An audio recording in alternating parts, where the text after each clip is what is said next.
소크라테스 AI 학술론에 환영합니다. 본 영상은 인공지능 기술을 활용하여 허구성, 과장성, 추측성 정보를 걸러내고 검증된 정확한 지식만을 엄선하여 전해드립니다. 그럼 오늘날 더더욱 필요시되는 자기계발의 지략과 용기와 성금으로 이끈 놀라운 덕성과 심지어 실패 속에서의 풍성한 배움에 대해 이미 플루타르크 영웅전 시대 때부터 흘러넘쳤던 또 한 사람의 주인공 아이밀리우스 파울루스에 대한 이야기 시작합니다. 네, 아이밀리우스 파울루스. 로마 공화정이 한창 뻗어나가던 시절, 특히 그 마케도니아와의 관계 속에서 중요한 인물이죠. 맞습니다. 기원전 2세기 로마가 지중해 패권을 잡아가던 바로 그 시기입니다. 플루타르크 영웅전에서 이 인물을 다뤘다는 건 뭔가 특별한 점이 있었다는 뜻일 텐데요. 오늘 그의 리더십이 우리에게 또 당신에게 어떤 점을 시사하는지 좀 깊이 들어가 보죠. 네, 좋습니다. 자, 첫 번째로 당시 로마 제국의 상황, 그 빛과 그림자 속에서 아이밀리우스는 어떤 인물로 평가받는지부터 이야기해 볼까요? 로마가 계속 이기기만 한 건 아닐 텐데요. 그렇죠.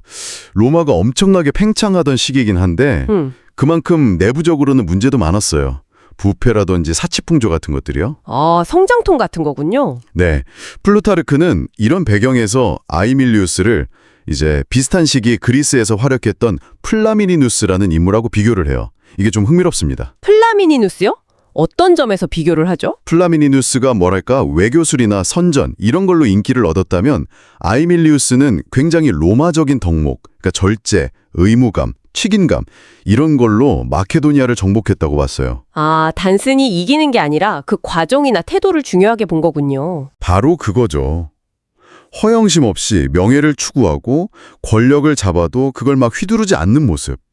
여기서 이제 플루타르크는 로마 공화정이 추구했던 어떤 이상적인 가치를 본 거죠. 단순한 전쟁 영웅이 아니라 도덕이나 질서, 또 시민으로서의 책임, 이런 가치를 지키려 했던 인물로 봤다는 게 중요하겠네요. 네.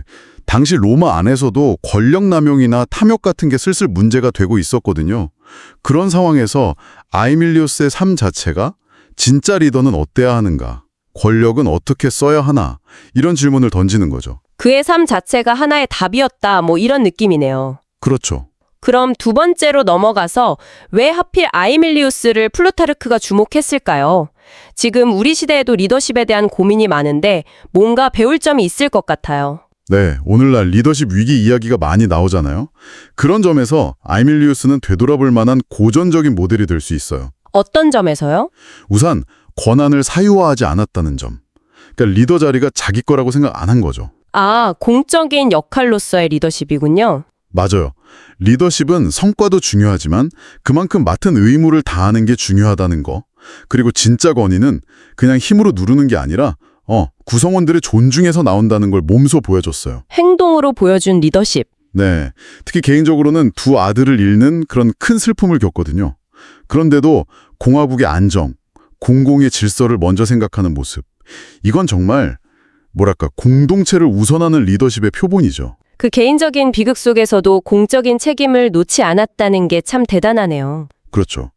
그리고 또 하나 마케도니아를 정복한 후에 그들의 문화, 그러니까 그리스 문화를 존중하고 교류하려고 했다는 점도 중요해요. 아, 정복자로서 그냥 힘으로 누른 게 아니고요. 네, 힘보다는 존중을 통해서 좀 더 지속 가능한 관계, 통치를 하려 했던 거죠. 이건 상당히 앞서 나간 생각이었어요. 교육을 중시했다는 이야기도 있던데요. 맞습니다. 자식들 교육에도 엄청 신경 썼어요. 그리스 철학이나 인문학 같은 걸 가르치면서 단순히 싸움만 잘하는 군인이 아니라 생각하는 군인, 지적인 지도자가 필요하다고 봤던 거죠. 플루타르크가 보기에 아이밀리우스는 시대의 흐름에 그냥 휩쓸린 게 아니라 어떤 이상적인 리더의 기준을 행동으로 딱 보여준 인물이었군요. 네, 바로 그렇습니다. 자, 그럼 세 번째 주제로 넘어가서 그의 어린 시절을 좀 들여다볼까요? 명문 귀족 가문 출신이라는 배경이 중요했을 것 같은데요. 네, 아이밀리우스 가문은 로마에서도 정말 알아주는 명문가였어요. 근데 이게 그냥 부자고 유명하다 이런 차원이 아니라요. 어떤 의미죠? 로마의 전통적인 가치, 질서, 명예 이런 것들을 몸으로 배우면서 자랐다는 뜻이에요.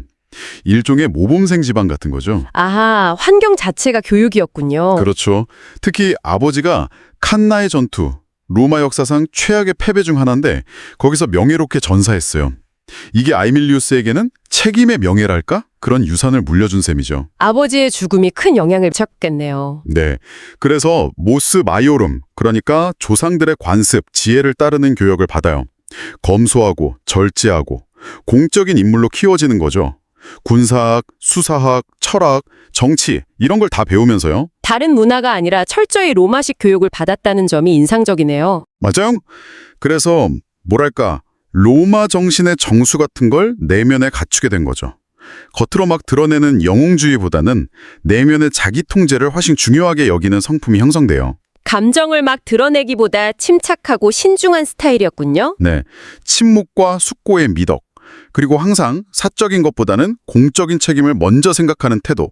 이게 나중에 우리가 아는 그의 절제 리더십의 뿌리가 되는 겁니다. 그럼 네 번째는 그렇게 형성된 그의 성품, 엄격함과 절제에 대한 이야기네요. 자라면서 이런 특징이 더 강해졌겠죠. 네, 그렇습니다. 로마인들이 아주 중요하게 여겼던 덕목들이 있어요. 그라비타스라고 해서 진중함, 무게감 같은 거고요. 또 피에타스는 국가나 신에 대한 경건한 충성심 같은 건데 아, 그런 덕목들을 자연스럽게 배웠군요. 네, 자기 절제, 도덕적인 일관성 이런 걸 중요하게 생각했어요. 심지어 군사훈련도 그냥 기술 배우는 게 아니라 이걸 통해서 인내심이나 분노 조절 같은 도덕적 단련을 한다고 여겼죠. 훈련 자체를 인격 수양의 과정으로 본 거네요. 맞아요.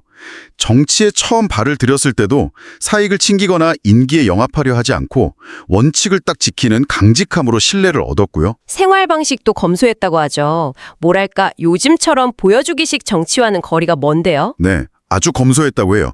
식사도 간단하게, 옷차림도 단정하게, 사치나 사람들을 선동하는 그런 제스처 같은 걸 피했어요. 존경은 그냥 얻어지는 게 아니라 삶으로 보여줘야 한다는 생각이었을까요? 그런 철학이 있었던 것 같아요. 권력을 막 쫓아다니기보다 리더로서 필요한 실력을 꾸준히 쌓으면서 때를 기다린 거죠. 그의 힘은 어떤 화려한 성공이 아니라 꾸준한 자기 통제와 성찰에서 나왔다는 거군요. 그렇죠.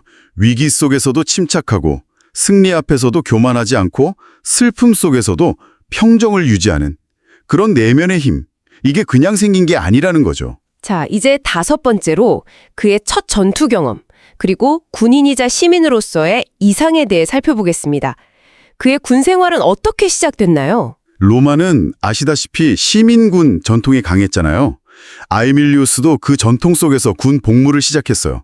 처음부터 막 눈에 띄는 영웅 이런 건 아니었다고 해요.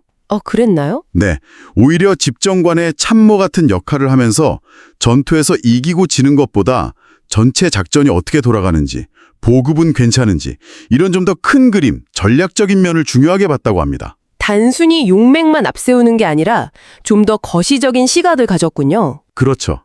그리고 공화정 군대의 핵심은 결국 질서와 규율이잖아요. 이걸 굉장히 강조했어요. 무모하게 막 돌격하는 그런 용맹함보다는 정해진 진영과 명령 안에서 자기 역할을 다하는 것. 이게 진짜 용기라고 본 거죠. 돌발 상황에서도 대열을 지키고 명령을 따르는 것, 이게 중요했군요. 네, 질서 속에서의 용기.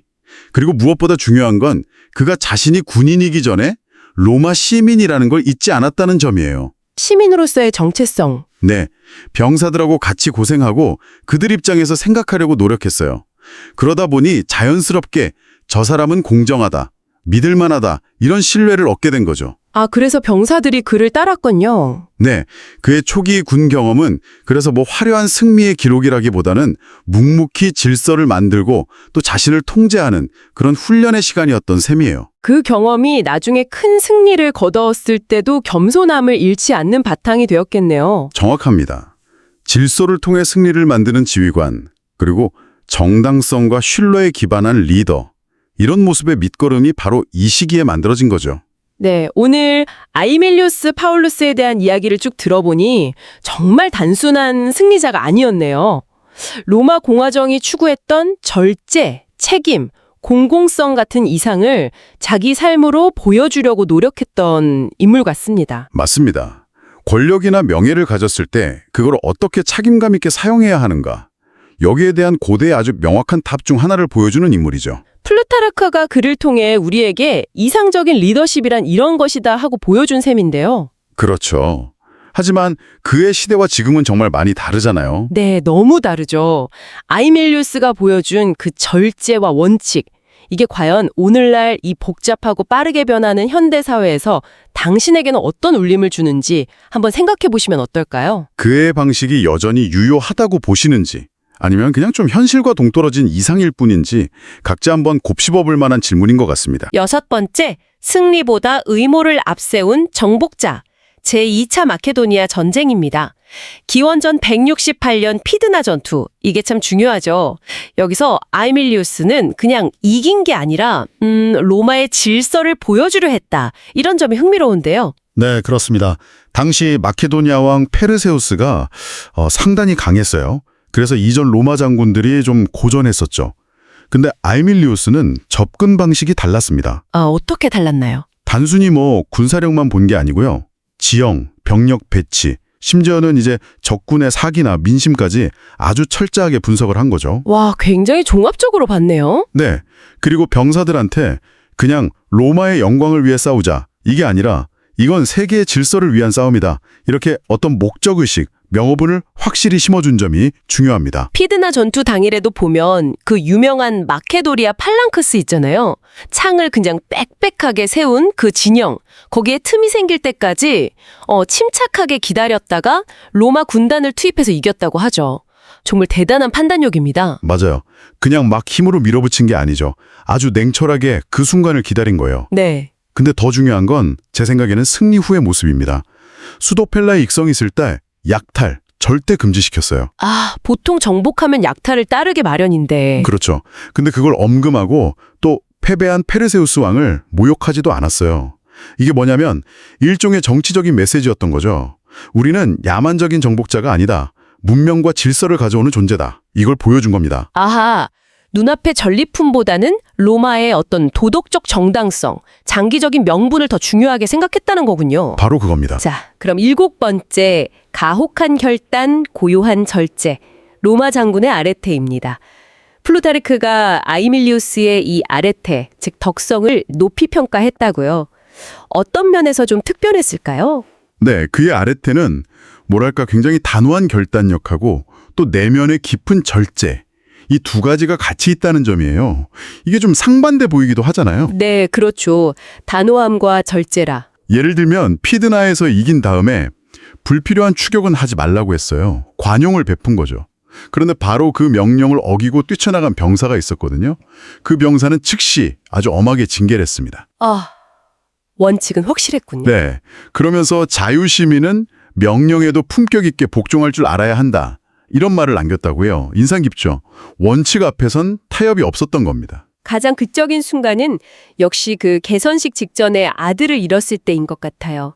개인적인 슬픔이 정말 하루를 찔렀을 텐데 공적인 행사를 그대로 진행했다는 게 저희 청취자 여러분께서도 상상하기 힘든 그런 상황일 것 같습니다. 맞습니다. 플루타르크는 이걸 보고 신이 내리는 어떤 고귀한 시험을 그 시험을 잘 견뎌낸 모범이다. 이렇게 평가를 했어요. 시험을 이겨낸 모범. 네.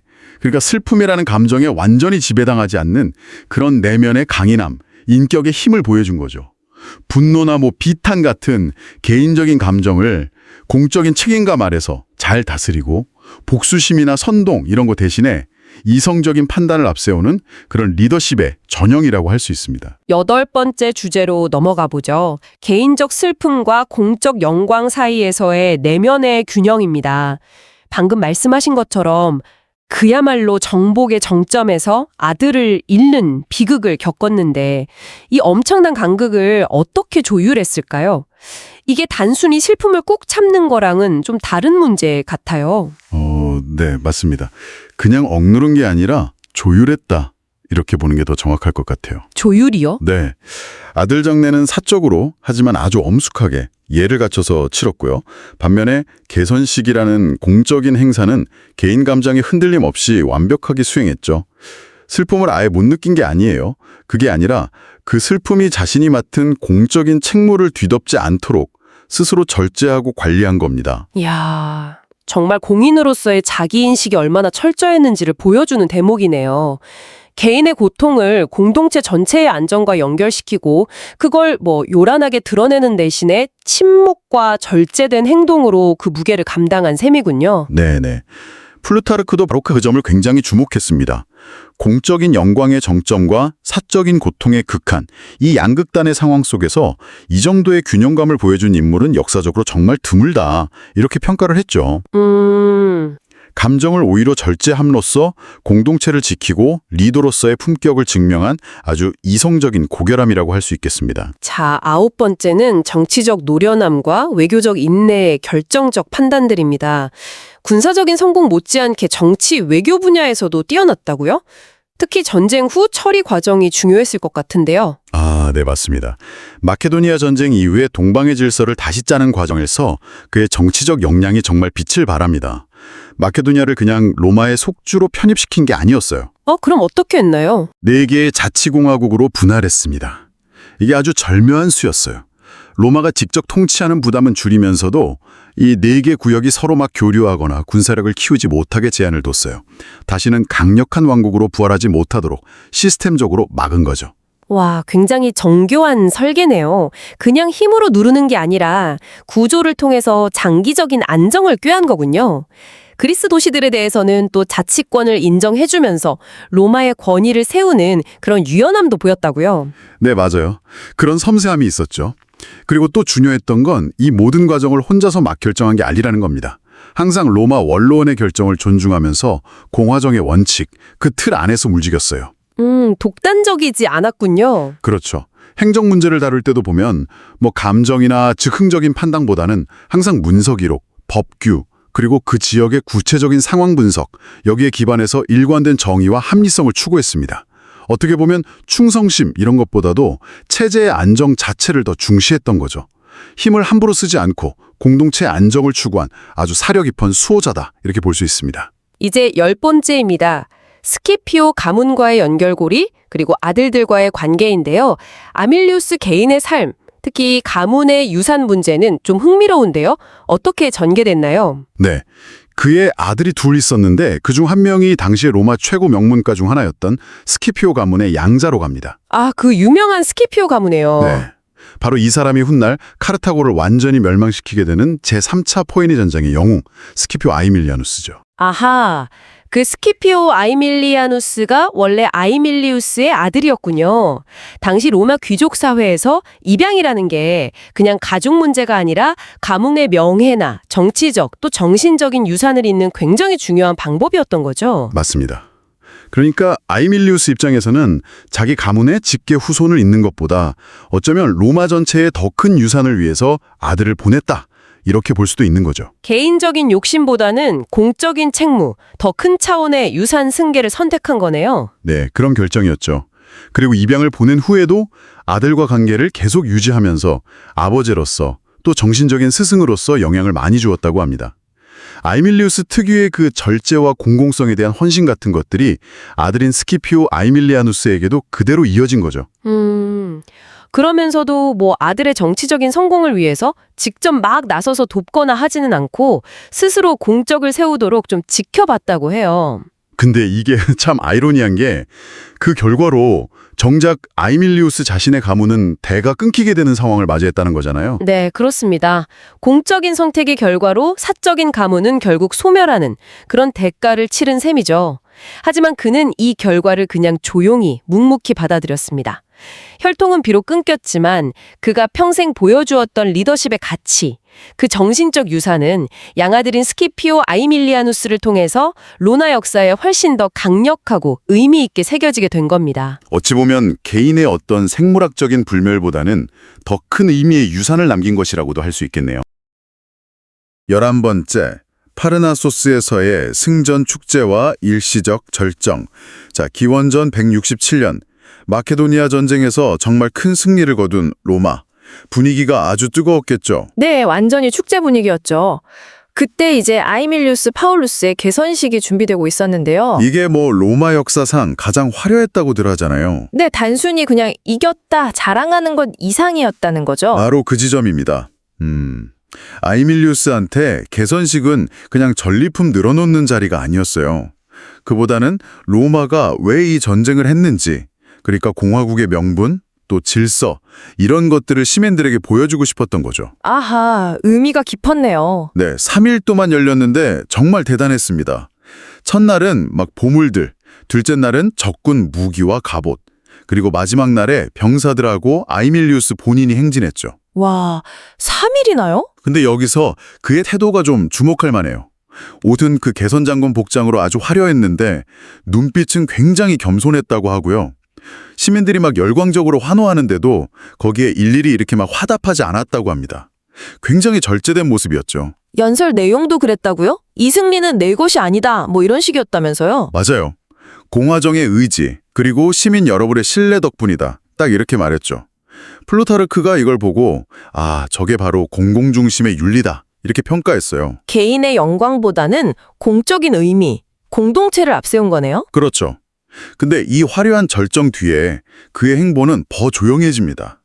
이게 또 의미심장하죠. 플루타르크가 파르나소스 얘기를 꺼낸 것도 그런 맥락인가요? 네, 정확합니다. 파르나소스는 신들의 산이잖아요. 그러니까 승리는 신의 축복이지만 동시에 아주 무거운 책임이다. 뭐 이런 암시죠. 아이밀리우스는 그 승자의 겸허함, 이걸 보여주면서 오만해질 수 있는 걸 경계하는 그런 모범을 보인 셈입니다. 개선식 이후에도 삶이 소박했다고요? 네, 사치와는 거리가 멀었고요. 오히려 뭐 책 읽고 사색하고 또 젊은이들 가르치고 조용하게 살았죠. 자, 그럼 다음 주제로 넘어가 보죠. 12번째, 퇴장 이후의 침묵과 후대의 유산. 그렇게 화려한 개선식 후에 정치 무대에서 사라진 게 그냥 은퇴는 아니었다는 말씀이시죠? 네, 그건 은퇴라기보다는 그의 정치 철학의 실천이었어요. 그러니까 권력을 쌓기보다는 공화국에 봉사한다. 이걸 삶으로 보여준 거죠. 일부러 보이지 않는 자리를 선택했다고 볼 수 있습니다. 뭐 중요한 정치 현안이나 외교 문제에 대해서도 말을 아꼈고요. 다음 세대가 자기 역할을 할 수 있게 존중해 준 거죠. 후배들을 위한 배려도 있었군요. 그렇죠. 말년에는 주로 집 서재에서 플라톤이나 스토아 철학 서적들을 읽으면서 스스로를 덕과 질서를 지키는 사람, 이렇게 여겼다고 해요. 누가 조언을 구하러 오면 이제는 행동할 사람들 몫입니다. 라면서 말을 아꼈다는 일화도 있고요. 야, 대단하네요. 그럼 그의 유산이라는 게 어떤 재산이나 가문 이런 게 아니라 네네. 하나의 기준점 같은 거죠. 공공윤리의 기준. 기준점이요? 그래서 후대 로마인들이 아이밀리어스였다면 어떻게 했을까 이렇게 물었다는 거군요. 맞습니다. 바로 그거예요. 키케로나 리뷰스 같은 역사가들도 그의 이런 리더십, 침묵의 리더십이라고 할까요? 이걸 아주 높이 평가했습니다. 실제로 그가 만든 정책들도 영향을 미쳤고요. 그럼요. 마케도니아에 만든 자치구조라던가 외교 노선, 심지어 전리품 나누는 원칙까지도 꽤 오랫동안 로마 정책에 영향을 줬습니다. 장례식도 아주 간소하게 치르길 원했고 묘비명도 인상적이에요. 국가가 부를 때 응했고 말해야 할 때 물러났다. 그의 삶을 딱 보여주는 말이죠. 어떻게 보면 리더십을 잘 마무리하는 방법에 대한 교과서 같네요. 그렇죠. 오늘날에도 시사하는 바가 큽니다. 자, 이번에는 13번째입니다. 플루타르크의 윤리적 평가와 대조적 영웅 플라미니누스. 플루타르크가 왜 이 둘을 비교했을까요? 플루타르크는 아마 두 영웅을 통해서 좀 다른 유형의 리더십을 보여주고 싶었던 것 같아요. 플라미니누스, 이 사람은 굉장히 극적이죠. 그리스 해방 선언하고 연설도 잘하고 상징 같은 걸 활용하는데 아주 능했어요. 뭐랄까 쇼맨십에서 정치 감각이 뛰어난 인물이죠. 네, 좀 화려한 스타일이죠. 반면에 아이멜로스는 어땠어요? 대중의 환호는 오히려 피했고 막 시끄러운 선언보다는 조용히 묵묵히 공정한 질서를 세우는 데 집중했잖아요. 네, 그렇죠. 아주 대조적이네요. 플루타르크는 그래서 플라미니누스의 그런 정치적 수완보다는 아이밀리우스의 공적인 윤리, 여기에 더 높은 가치를 뒀다고 볼 수 있어요. 특히 그 승리한 다음의 태도, 이걸 중요하게 본 것 같아요. 맞아요. 플라미니누스의 개입이 때로는 좀 갈등을 만들기도 했거든요.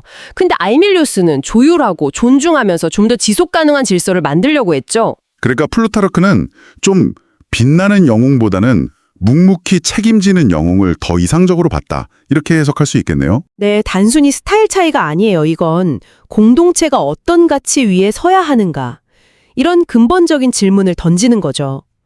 플루타르크는 막 현란한 말솜씨나 당장의 인기보다는 시간이 걸리더라도 고요하게 책임을 다하는 자세.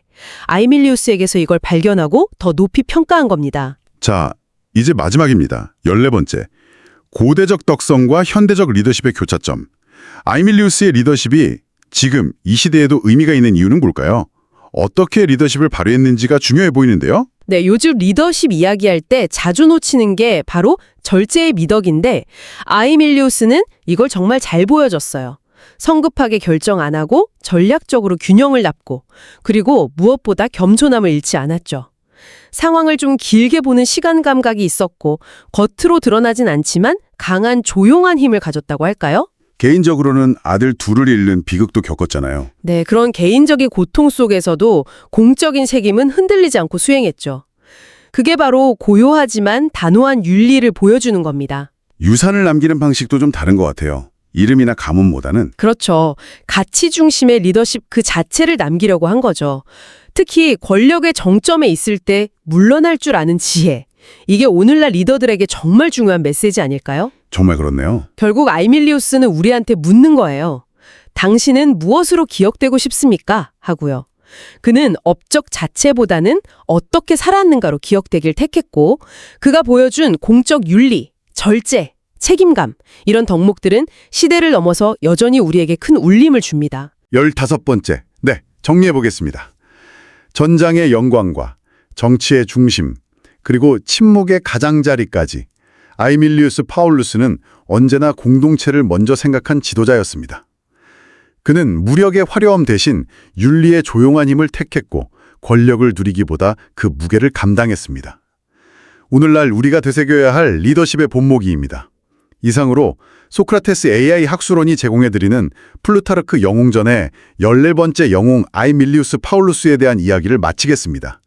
그러면 계속해서 소크라테스 AI 학술원이 제공해드리는 플루타르크 영웅전의 15번째 영웅 펠로피다스에 관한 동영상도 기대해주세요.